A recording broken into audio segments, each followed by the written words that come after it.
El general de las SS Hans Kammler. El hombre encargado de las llamadas armas de represalia de Hitler, misiles, proyectos nucleares, aviones a reacción. Creador de un imperio de instalaciones y fábricas subterráneas para producir las armas ultrasecretas de Alemania. Y una de las figuras más poderosas de la Alemania nazi, a pesar de ser prácticamente desconocida. Kammler consideraba que su deber era crear armas para que el Tercer Reich pudiera ganar la guerra a sus enemigos. Y cumplir ese objetivo sin ninguna pérdida de vidas era un precio demasiado alto que pagar. Uno de sus cometidos había sido la construcción de los campos de exterminio. Cuentan que Kammler se suicidó en los últimos días de la guerra, pero documentos recientes indican que sobrevivió. Lo hicieron desaparecer los estadounidenses para aprovechar los conocimientos que poseía y así se libró de ser juzgado como criminal de guerra en los juicios de Nuremberg. La suerte que corrió sigue siendo uno de tantos enigmas de la historia. Las dos vidas de Hans Kammler, jefe de armas secretas de Hitler. Hans Kammler, orgulloso padre de familia y al mismo tiempo tecnócrata sin escrúpulos del armamento y la maquinaria del régimen nazi. Oficialmente, el teniente general de las SS se quitó la vida en mayo del 45, cuando estaba en plena huida cerca de Praga.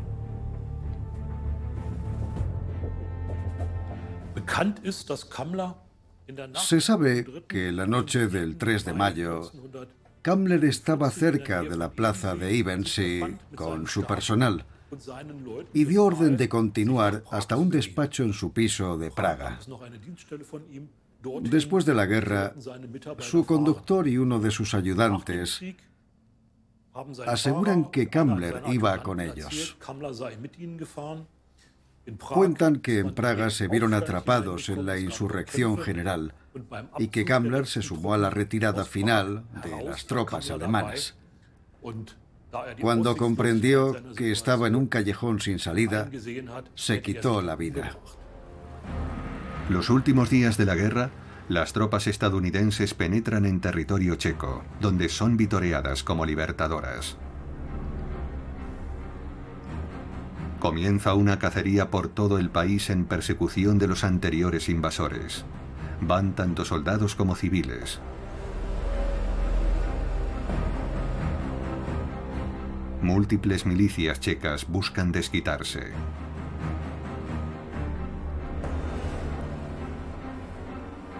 Testigos del entorno de Kammler en las SS declararán más tarde ante un tribunal alemán que Kammler no vio salida a su situación y se quitó la vida con una cápsula de cianuro. Unos dicen que se pegó un tiro, otros que ordenó que le dispararan. En cuanto al lugar, hay distintas versiones. En total se le atribuyen 6 finales diferentes. Pero su cadáver nunca fue encontrado, como tampoco su placa de identificación ni otros efectos personales. Después de la guerra, Julia Kammler intentó esclarecer la suerte que había corrido su esposo, ya que estaba prácticamente en la ruina y necesitaba confirmación de su muerte. Contactó con algunos de sus antiguos camaradas, pero sus declaraciones eran contradictorias, lo que finalmente determinó la sentencia del Tribunal de Distrito de Berlín fue el testimonio del segundo conductor de Kammler, quien aseguraba que se había suicidado el 9 de mayo. Basándose en él, el tribunal declaró oficialmente muerto a Kammler. Sin embargo, han surgido nuevas pruebas que suscitan cada vez más dudas sobre la versión oficial del final de Kammler. Hay varios documentos, hasta ahora desconocidos, que, en mi opinión, demuestran de manera concluyente que Kammler no se quitó la vida en los últimos días de la guerra, sino que fue capturado por los estadounidenses. Un exoficial de las SS escribió a la esposa de Kammler para decirle que su esposo estaba aún en Praga la víspera del fin de la guerra y que se había despedido de ella con estas palabras: Tengo a los estadounidenses detrás de mí. Me han hecho ofertas. Nunca serviré al enemigo. No me capturarán vivo. ¿Una simple cortina de humo? Los servicios de información de los vencedores saben muy bien que Kammler tiene un profundo conocimiento de la tecnología armamentística más moderna de Alemania, desde los diseños hasta los datos de producción y lugares secretos. Les interesan especialmente las llamadas armas milagrosas del Tercer Reich. Pero cuando los aliados entran en Alemania, descubren además que decenas de miles de prisioneros han sido víctimas del programa de construcción de Kammler, y que ha tenido un papel destacado en el diseño del campo de exterminio de Auschwitz-Birkenau. El servicio secreto británico llega a incluirlo en una lista negra junto a otros 9 altos mandos de las SS, todos objetivos de comandos especiales para ser eliminados. En lugar de eso, Kammler terminó bajo custodia de Estados Unidos. Un alto cargo de la Oficina de Servicios Estratégicos, la OSS por sus siglas en inglés, se encargó de su vigilancia e interrogatorio. Donald Richardson servía en una unidad especial de la OSS. En 2014, uno de sus hijos reveló por primera vez que, en efecto, Kammler estuvo bajo custodia estadounidense. Mi padre lo interrogó. ¿Es posible cambiar a una persona? ¿Puedes cambiar a un buen alemán y esconderlo de la inteligencia rusa? Ese era el trabajo de mi padre. ¿Qué ocurrió realmente los últimos días de la guerra? ¿Tenía Kammler la intención de cooperar con uno de los aliados vencedores? ¿De entregarles datos sobre los últimos avances en tecnología armamentística a cambio de una vida nueva? Hasta ahora, en los archivos oficiales consta que la vida de Kammler terminó en mayo del 45 y su muerte truncó un ascenso imparable en las filas de las SS. El historiador Matthias Uhl ha examinado la agenda del jefe de las SS, Heinrich Himmler. El nombre de Kammler aparece frecuentemente. Hans Kammler es el caso típico de muchos jóvenes oficiales de las SS que veían en la organización un trampolín para su carrera militar. Tenía una sólida preparación técnica. Tras haber estudiado arquitectura e ingeniería civil, y el afán de escalar puestos rápidamente, y las SS le ofrecían la oportunidad de hacerlo. La Orden Negra, autoproclamada élite del Tercer Reich. Quienes ingresan en sus filas y demuestran lealtad incondicional pueden llegar muy lejos. Las SS luchan sin descanso por extender su influencia. Su líder siempre anda a la caza de hombres con talento y ambición, como Hans Kammler, quien no tarda en emprender un ascenso meteórico. En 1941 es asignado al Departamento de Obras de las SS y enseguida pasa a ser el jefe de la Unidad C, responsable de los proyectos más importantes de construcción.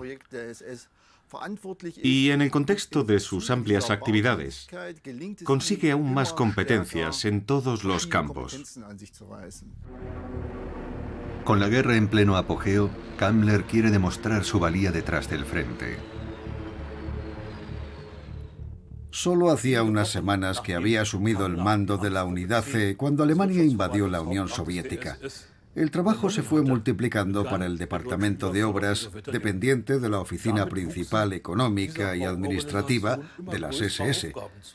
Desde campos para prisioneros hasta cuarteles de las SS, pasando por otras muchas construcciones.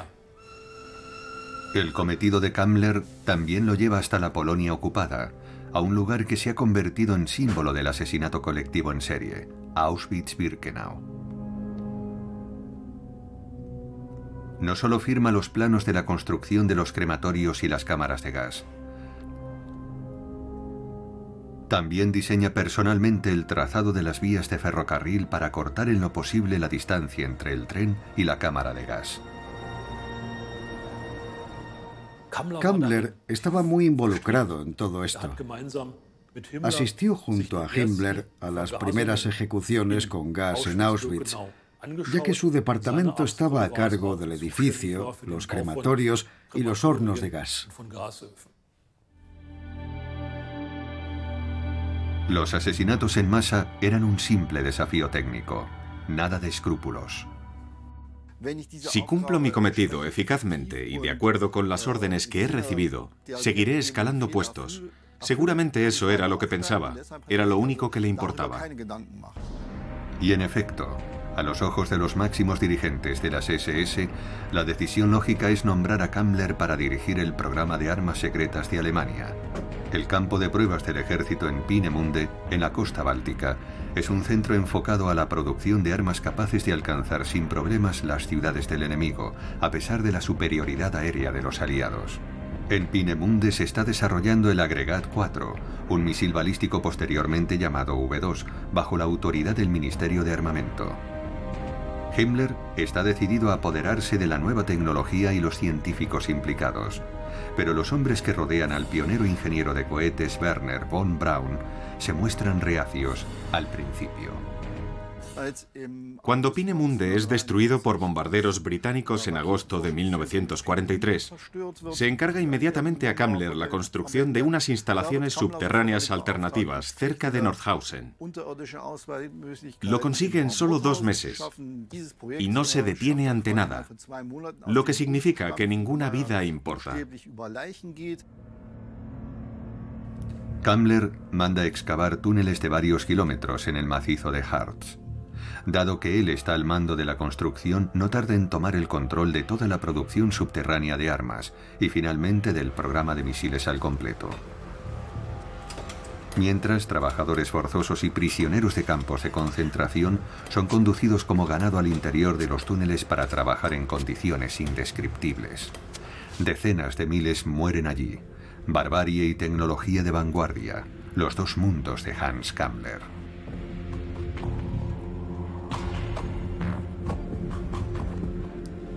Se convierte en uno de los miembros más poderosos de las SS, responsable de decenas de lugares de construcción ultrasecretos, que consisten en cientos de miles de metros cuadrados de fábricas a prueba de bombas repartidas por todo el Reich, como ilustra un documento de lo más corriente, la guía de carreteras personal de Kammler.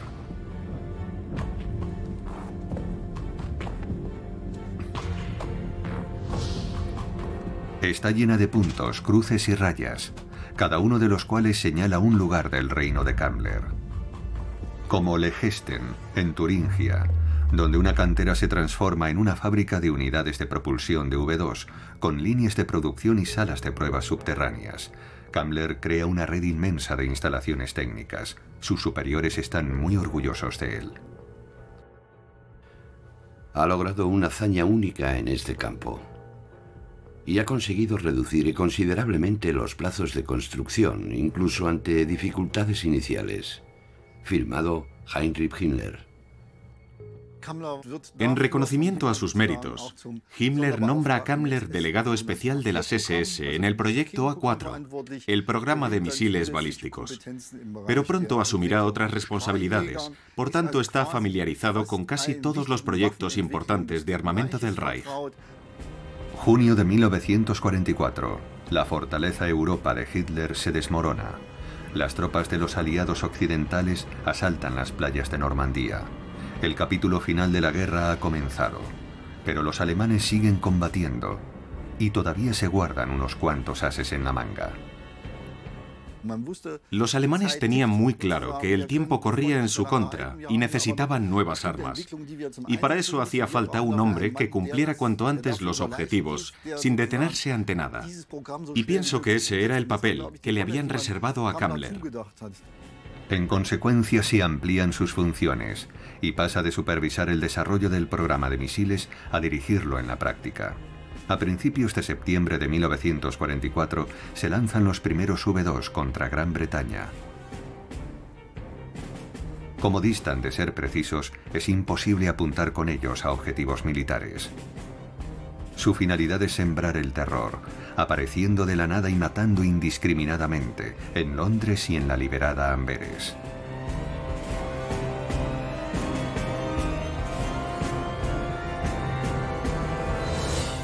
Pero por atroces y letales que pudieran resultar, no podían sustituir a la fuerza aérea. Cuando los aliados empiezan a avanzar desde Normandía, todas las bases de misiles en construcción a lo largo de la costa francesa son abandonadas. Como esta, cercana al paso de Calais. La cúpula de Elfo, una gigantesca cúpula de hormigón con 30 metros de anchura y profundidad y un techo de hormigón armado de 5 metros de espesor.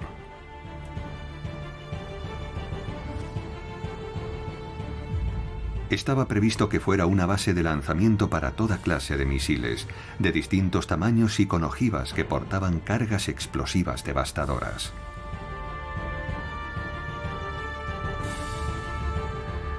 Se suponía que la cúpula iba a poder lanzar 70 misiles al día. Los aliados toman el control del lugar justo a tiempo. Para los alemanes es una carrera contrarreloj. Planos y materiales claves de las fábricas de armas secretas situadas cerca de sus debilitados frentes se trasladan a toda prisa al Reich. Kammler planea concentrar a todos los expertos y equipos esenciales en el sur de Alemania. Su cometido es impedir que los aliados accedan a información vital y a modelos del arsenal de armas secretas durante el mayor tiempo posible. En su búsqueda, Kammler se centra en la región bávara y los Alpes austriacos. Sin saberlo los alemanes, su tráfico de radio es interceptado y descifrado por los aliados. Uno de sus informes concluye que gran parte de la atención de Kammler se centra en la redistribución de equipos y suministros. También da orden de enviar trabajadores forzosos y prisioneros de campos de concentración a los nuevos sitios. Muchos científicos y sus familias son evacuados y trasladados al sur. Sin embargo, viajar a Alemania en estos días entraña infinidad de peligros. Los trenes y vehículos en circulación son objetivos para los pilotos aliados. De hecho, los aviones de reconocimiento aportan pruebas inconfundibles del alcance de las medidas de redistribución. En sus fotos se ven trenes de hasta 500 metros de largo cargados hasta los topes, como este, cerca de Linz, en la Alta Austria.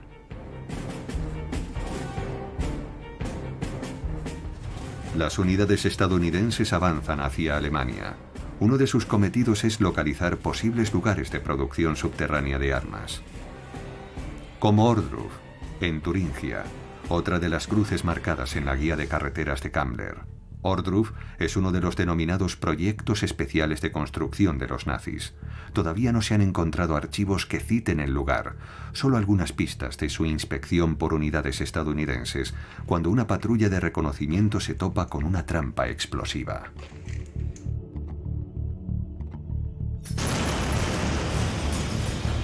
En abril de 1945, las tropas estadounidenses llegan a las fábricas subterráneas de misiles situadas en el centro de Alemania.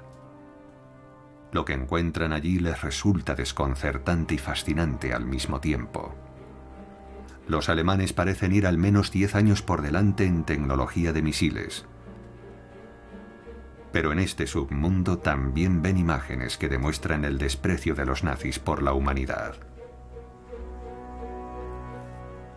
Los aliados pronto pasan a fijarse en los hombres que están detrás de esa tecnología y sus instalaciones. Todas las potencias vencedoras tienen el firme propósito de hacerse con su tecnología. Y con todo plano, fábrica, laboratorio y campo de pruebas que pudiera arrojar alguna luz sobre los últimos avances en el arsenal de la guerra moderna. Unidades especiales van justo detrás de las tropas en su avance. Hay informes que preocupan profundamente a los estadounidenses. Parecen indicar que los alemanes se preparan para la última batalla en los Alpes, en particular las SS. Los montes bávaros y austríacos son el lugar idóneo para librar una guerra defensiva. En la sección de la OSS en Berna, Suiza, están alarmados. Se habla del reducto alpino.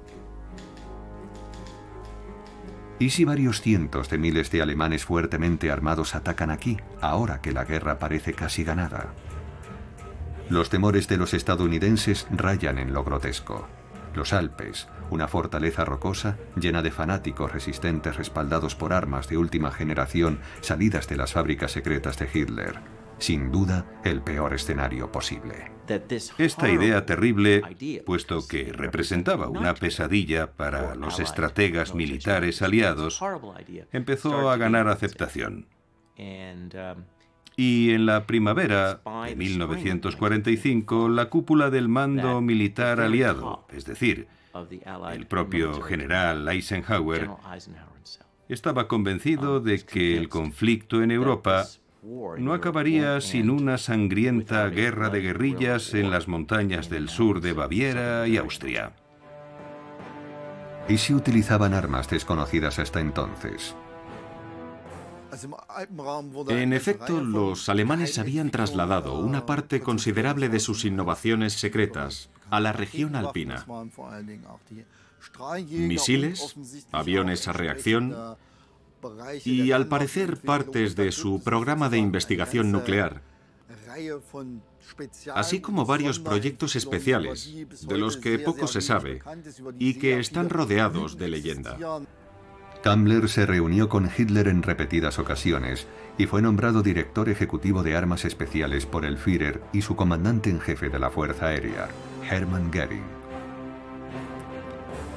Algunos planos estaban firmados por el propio Kammler.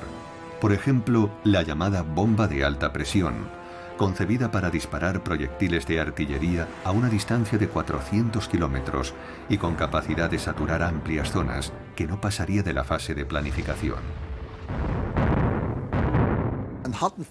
Por tanto, estaban los misiles, los aviones a reacción y, posiblemente, algunas partes del programa de armas nucleares.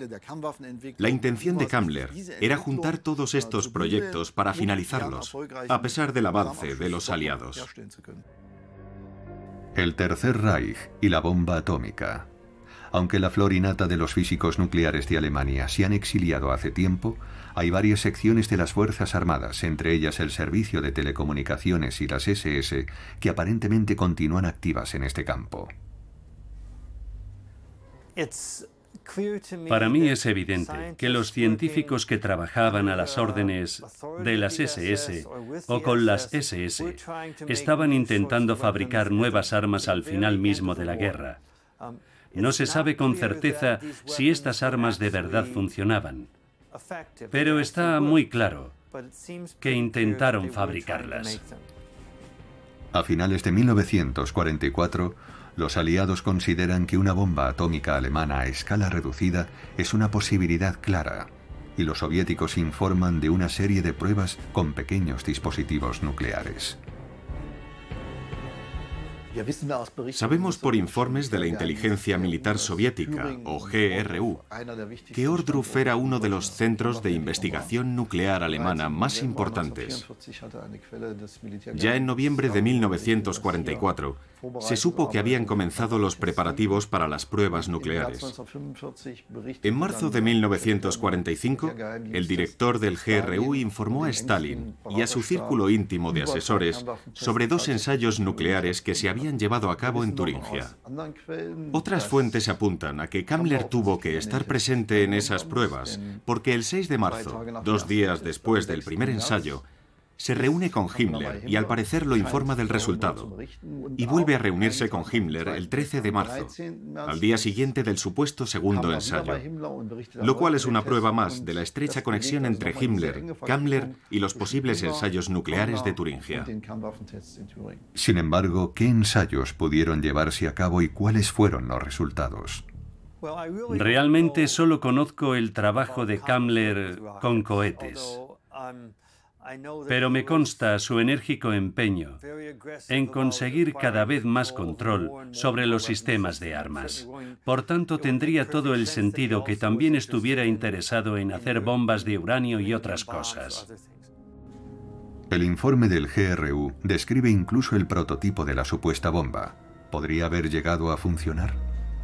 Hasta donde sé, el diseño del que se habla en el informe del GRU parece el de una bomba de implosión plenamente operativa. De hecho, hay algunas características en su diseño que parecen incluso más avanzadas que el diseño de Estados Unidos. Podría ser el producto de un programa muy importante y de larga duración. Pero aunque la bomba pudiera funcionar en teoría, ¿cómo iba a estallar sin una cantidad considerable de material enriquecido capaz de causar una fisión? Una forma posible de iniciar una reacción en cadena podría ser un acelerador de partículas, tal vez montado en el exterior de la bomba. Este acelerador enviaría electrones con una energía de 6 millones de electronvoltios hacia el centro de la bomba, justo en el momento en que la bomba empezara a implosionar, según el informe del GRU. Y esos rayos gamma de 6 millones de electronvoltios causarían la fisión parcial del uranio situado en el centro de la bomba.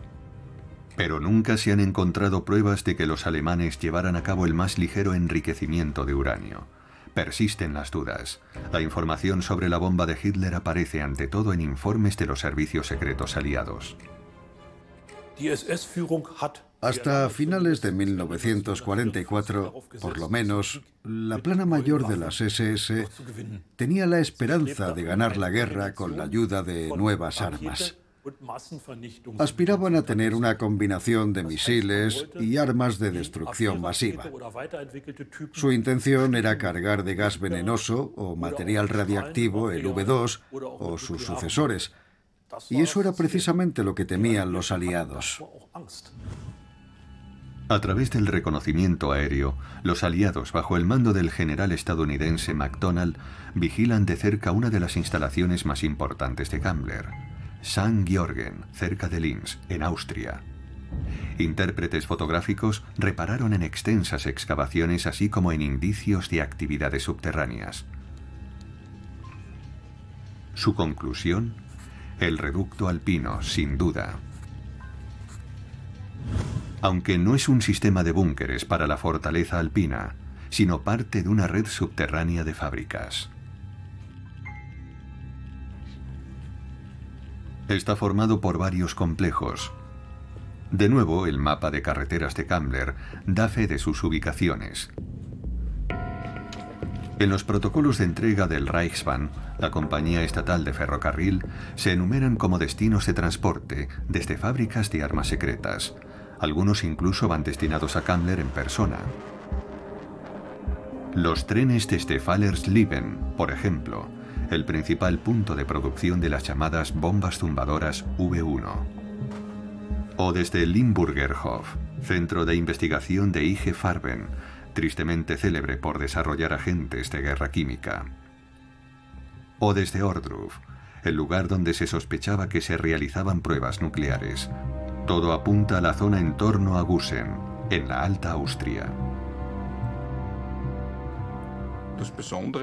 La razón de que pusieran el foco en Gusen fue que, al menos desde 1943 en adelante, las SS habían empezado a crear un importante complejo industrial allí, en colaboración con grandes empresas de armamento como Steyr Daimler Puch.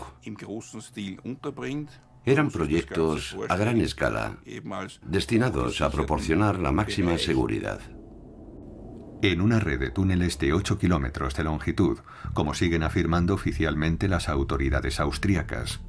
Sin embargo, documentos estadounidenses apuntan a instalaciones de hasta 26 kilómetros de largo. Mencionan expresamente Gusen y St. Georgen. Nada más terminar la guerra, miembros de la plana mayor, así como agentes de la inteligencia militar de Estados Unidos, inspeccionaron las instalaciones y redactaron sus informes. En uno de ellos se habla de una longitud de 26 kilómetros, por tanto, tenía que haber algo que preocupara mucho a Kammler, tanto como para irse de Berlín y venir aquí. Y solo podía ser un asunto de la máxima prioridad, es decir, un proyecto vital en el arsenal de armas secretas. Los informes estadounidenses mencionan un complejo de 3 instalaciones en St. Georgen, más 4 instalaciones subterráneas cerca del campo de concentración de Gusen. Apenas quedan testigos que puedan contar lo sucedido entonces. Una fotografía de un excomandante del campo de Gusen, Karl Kimilewski. Su hijo Walter tenía 15 años en 1944 y oyó una conversación de los hombres de las SS. Hablaban de que en total se habían construido 30 o 40 kilómetros de túneles, algunos con 2 niveles. O eso se deducía de las conversaciones con hombres de las SS. Como allí convivíamos con las SS, siempre había alguno con el que podíamos hablar. Hablaban constantemente de un campo de concentración subterráneo que tenía dos niveles. Uno para la fábrica y el otro era donde vivían los trabajadores de los campos de concentración sin ver la luz del día. En cuanto a la ventilación, solo disponían de conductos de ventilación. Era de dominio público entre el personal de las SS. Sin embargo, la historia oficial del complejo de campos de concentración Mauthausen-Gusen no menciona ningún campo subterráneo. La idea de un campo de concentración subterráneo debe tratarse con la máxima precaución, pero hay algunos indicios, desde luego. Los informes de la inteligencia estadounidense mencionan a testigos que no solo hablaban de una línea de producción de misiles en Gusen, sino que además afirmaban que... En diciembre del 44 se decidió mantener a los trabajadores dentro de la fábrica en todo momento usando luz artificial. Este plan se diseñó para acabar con las frecuentes infracciones de seguridad. Un apartado de los protocolos de entrega por ferrocarril en enero de 1945 menciona una cámara de despiojamiento para el complejo de túneles PA3, cuyo nombre en clave era Monte Cristal. Esto apunta a la existencia de alojamientos subterráneos. Es comprensible que decidieran mantener a los prisioneros encerrados y bajo tierra para guardar el secreto. Así lo indican informes de inteligencia a los que Estados Unidos tiene acceso desde hace algún tiempo ya. Así lo indica también el testimonio del hijo del comandante del campo. Luego, están esos extraños envíos con destino a Gusen y las fotografías aéreas a las que también tenemos acceso.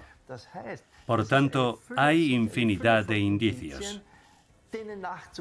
Si hubo un campo de concentración subterráneo para prisioneros de Polonia, de Rusia o de donde fuera, lo que tuvo que suceder allí es algo verdaderamente increíble, que desafía la imaginación de cualquiera.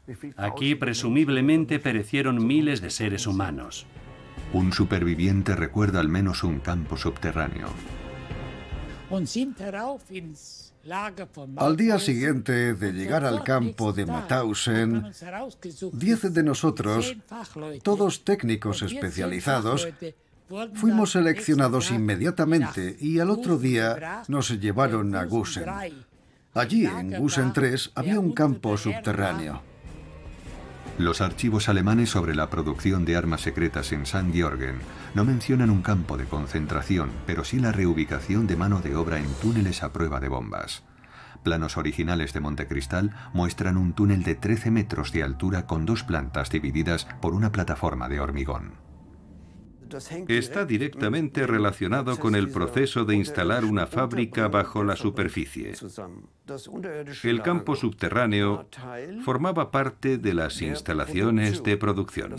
La maquinaria, todas las herramientas y las materias primas estaban bajo tierra, igual que los trabajadores. De ahí la idea de establecer un campo subterráneo para los trabajadores.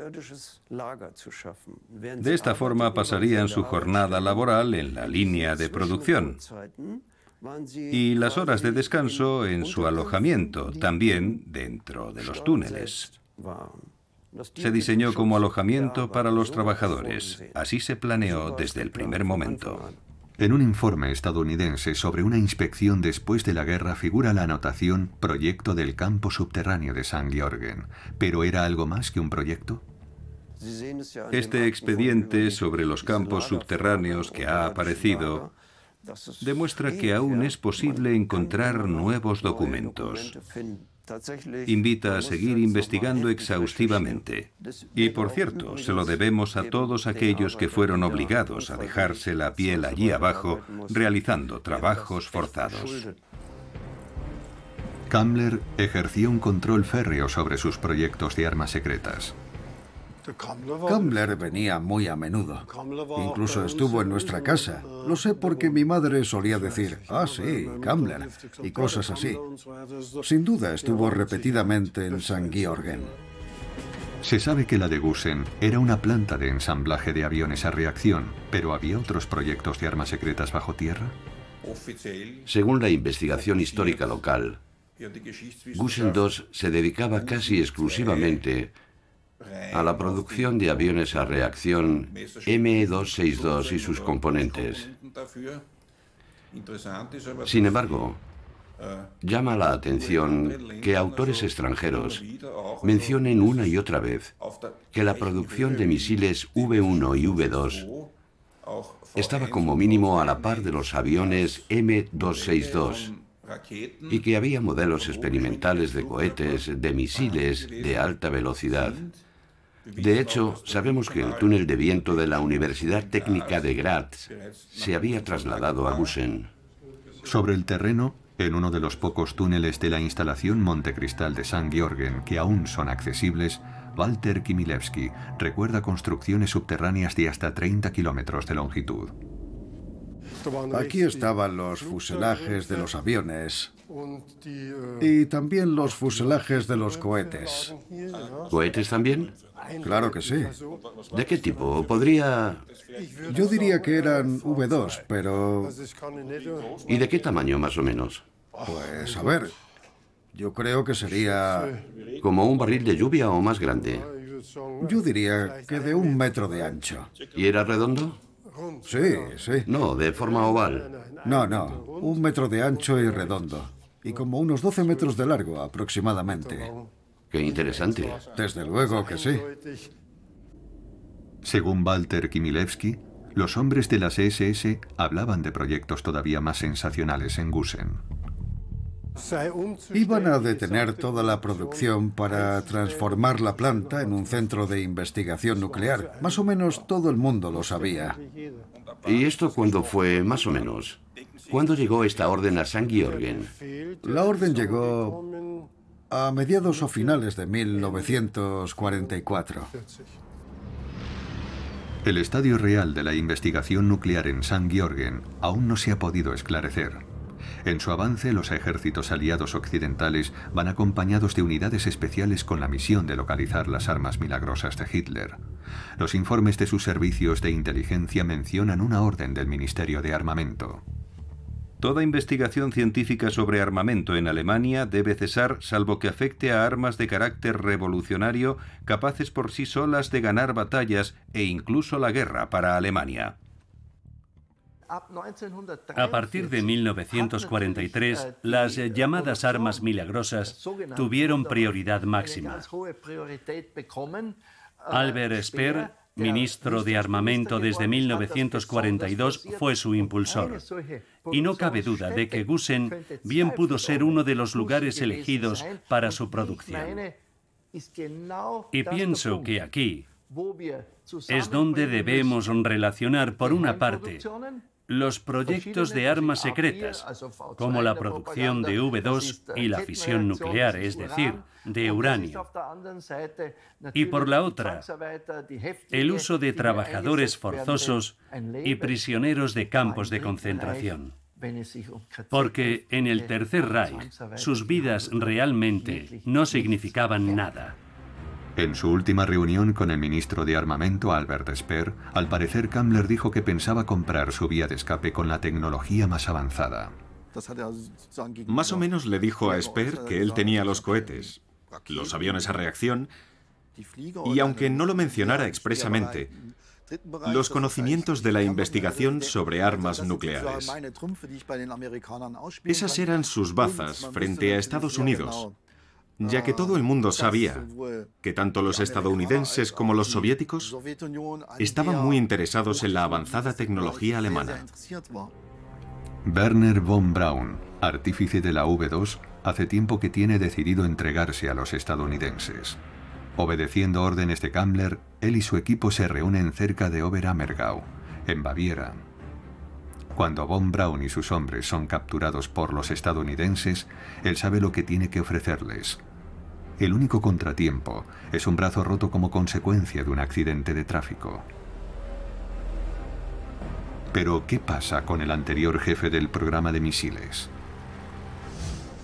Agentes de la OSS y del CIC, el cuerpo de contrainteligencia del ejército estadounidense, buscan a los cerebros de la tecnología nazi por toda la Alemania ocupada. Se dice que Hans Kammler se quitó la vida cerca de Praga el 9 de mayo de 1945. ¿Pero llegó a salir de la región alpina? Documentos hallados recientemente indican que Kammler fue capturado por Estados Unidos e interrogado por el CIC. En 1949, la Oficina de Desnazificación de Estados Unidos en Alemania ordena una investigación sobre el currículum de Hans Kammler, dado oficialmente por muerto desde 1948. El informe lo firma Oskar Pake, quien declara que el 9 de mayo de 1945 el sujeto fue arrestado por soldados estadounidenses en las obras de Messerschmitt, en Oberammergau. El supuesto suicidio del sujeto es desmentido por las declaraciones del CIC sobre su captura y evasión en mayo de 1945. Pake cita un informe de inteligencia, según el cual Kammler se entregó al CIC el 9 de mayo de 1945. A la vista de esto, me inclino a dar más crédito a los documentos estadounidenses que a las declaraciones del entorno de Kammler, que podían haber recibido instrucciones de dar pistas falsas sobre la desaparición de Kammler, representando un suicidio. ¿Pero qué hay de la presunta fuga de Kammler y la posibilidad de que hubiera pasado a manos de los soviéticos? Es una práctica habitual de los servicios secretos en todo el mundo. Me imagino que es una especie de tapadera para explicar la desaparición de Kammler. Con los nuevos hallazgos en el archivo privado de Kammler surgen nuevas pistas. Los últimos días de la guerra, Kammler llevaba consigo importantes planos y expedientes relacionados con las últimas innovaciones armamentísticas de Alemania. Los protocolos y su guía de carreteras permiten seguir sus pasos. También hizo llegar una carta a su esposa que no transmite la impresión de ser una despedida final. Gracias a ti he sido capaz de afrontar todo esto. Ten por seguro que volveremos a estar juntos. No tengo la menor intención de retirar mi apoyo final a todos aquellos que me han sido encomendados siendo un cobarde y quitándome la vida. Al contrario, ahora más que nunca creo que el Führer y los altos mandos de las SS tenían las mejores intenciones y que con su sacrificio han creado una nueva base. Solo me queda darte las gracias de nuevo por lo que has sido y siempre serás para mí. Informes y transcripciones de interrogatorios aportan nuevas pruebas sobre los movimientos del general de las SS. Componen una sucesión de acontecimientos que comienzan el 4 de mayo de 1945. Ese día, cerca del complejo de campos de concentración de Gusen-Mauthausen, Kammler y su conductor, Friedrich Baum, al parecer abandonan el convoy que se dirige a Praga. Ese mismo día, por lo visto, caen en una emboscada. El conductor de Kammler resulta herido de gravedad.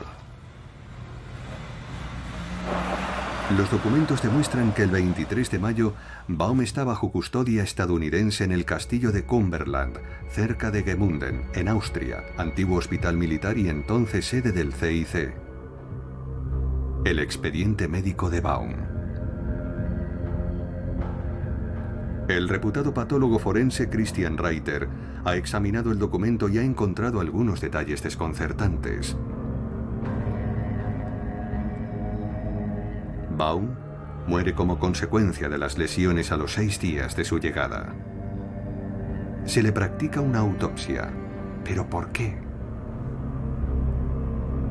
¿Y qué ha pasado con Kammler? Sigue siendo un misterio. Hay diversas contradicciones en el expediente.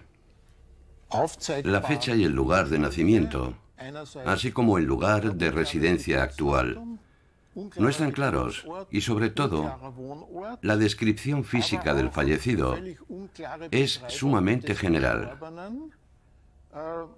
El encubrimiento de la cronología de los hechos encajaría a la perfección con la hipótesis de que un servicio secreto hubiera estado interesado en suplantar la identidad de otra persona con el nombre de Baum.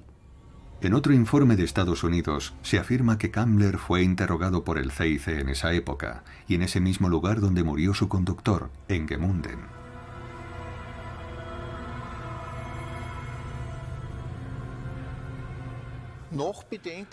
Aún surgen más dudas cuando resulta que este hombre fue enterrado en el cementerio protestante de Gmunden, en la tumba número 111, y sin embargo, en otro apartado, figura como enterrado en la tumba 102.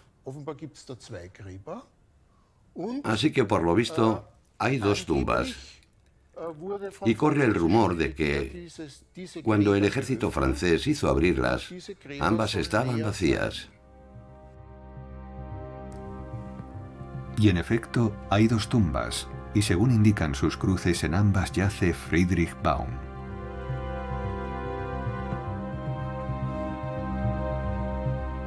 En una figura como nacido en 1906 y en la otra como nacido en 1910.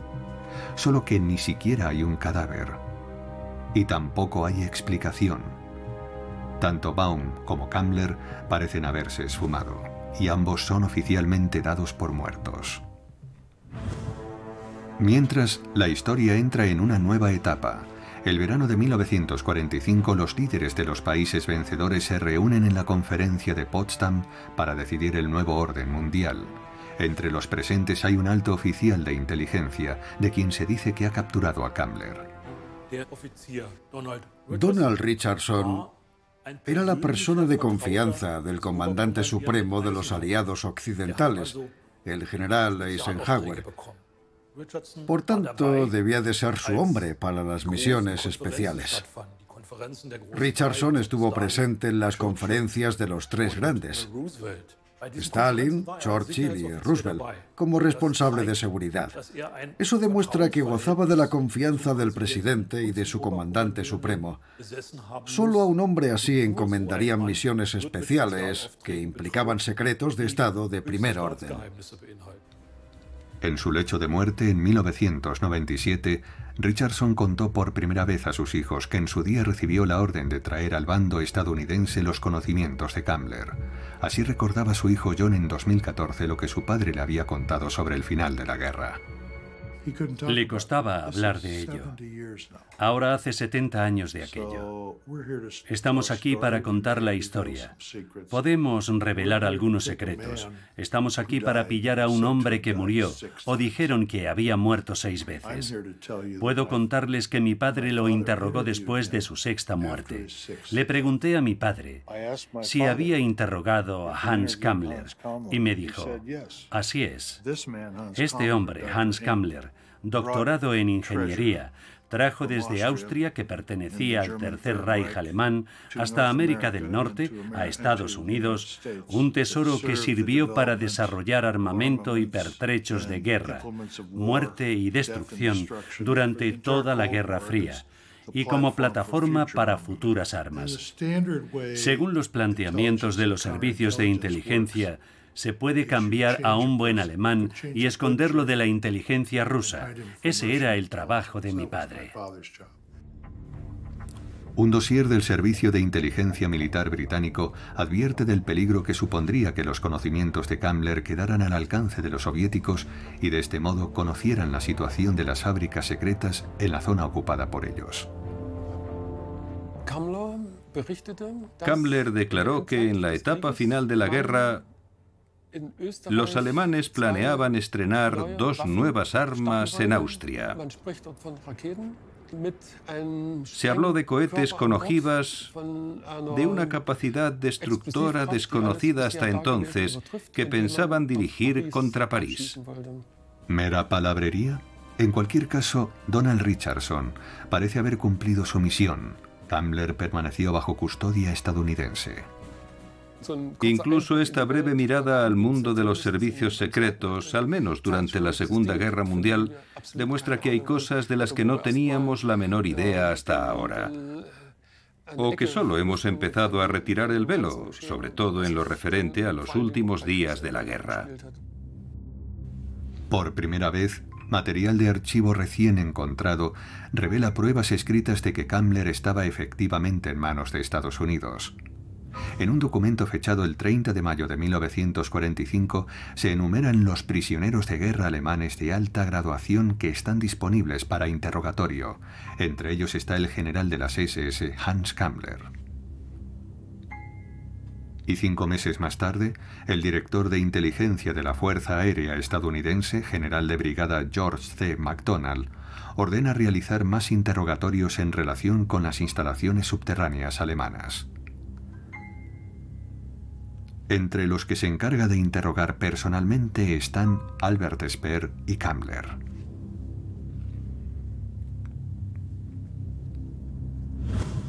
El motivo de preocupación son las zonas subterráneas de las regiones de Austria que ahora se encuentran en la zona ocupada por los soviéticos. Mientras estos subterráneos se conserven intactos, estarán disponibles como instalaciones a prueba de bombas para industrias importantes en cualquier guerra futura, concluye el documento. Fotografías privadas de la familia Kammler durante la guerra. Nunca volverían a verlo. Para su esposa y sus hijos, es dado por muerto desde el final de la guerra. Sin embargo, entre sus descendientes surgen dudas sobre las circunstancias de su desaparición. Si firmó algún trato con los estadounidenses, este hombre también pudo llevarse el secreto a la tumba. En 1953, Eisenhower tomó posesión de su cargo como 34º presidente de los Estados Unidos. ¿Se antepuso la información secreta sobre innovadoras armas a la expiación de crímenes de guerra? Solo podrá haber respuestas si continúa la investigación sobre el periodo que Kammler estuvo bajo custodia estadounidense. Su segunda vida no duró mucho. Según John Richardson, tras 2 años en aislamiento, el que fuera general de las SS puso fin a su vida.